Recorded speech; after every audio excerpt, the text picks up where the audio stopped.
I've been in the business of seeking to embarrass the administration into enforcing immigration law for a long time. Immigration. I know it's an important issue for all of us. Can you talk about what it's going to take to have proper enforcement of the border? And with all the backlash from the Obama administration, what is the GOP strategy coming forward? It is, first, I've been in the business of seeking to embarrass the administration into enforcing immigration law for a long time. I needed to do that under George Bush, and we got some of it done. It's made some progress, and this president has almost defied his constitutional obligation to take care that the laws are faithfully enforced. And so first we need to make sure they have the resources to work with.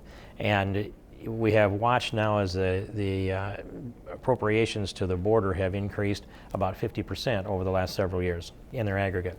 We're now spending about $12 billion on the southern border. And that turns out to be $6 million a mile. Now, I'd love to have a contract to guard that border for $6 million for one little mile. There wouldn't be anything to get across that border. And I could take care of the little desert toad, and I could chauffeur the desert antelope around through a gate, no problem for that kind of money.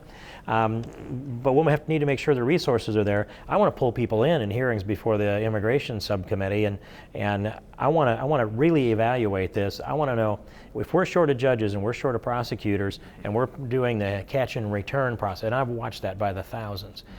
We need to get the resources there so that if people come into the United States, we catch them, they've got to expect to be punished and deported.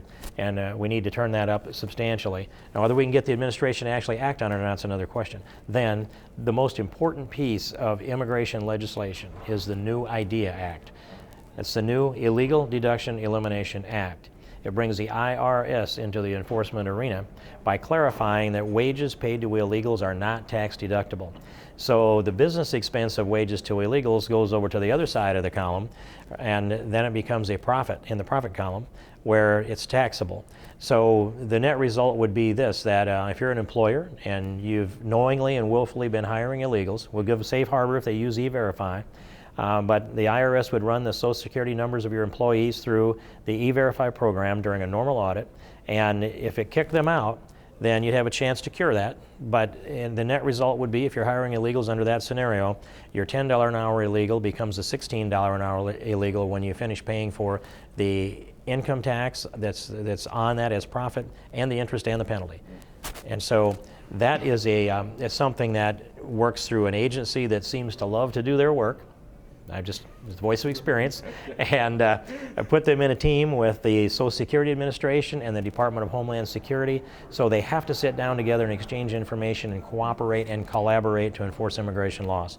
That's what New IDEA does, and it'll have more impact on enforcing our immigration laws in America than anything else we can do. I'll do many other things, but those are the bookends that I think need to happen. And you've introduced it, or you will introduce it? Okay. And I'll reintroduce it very early in the session.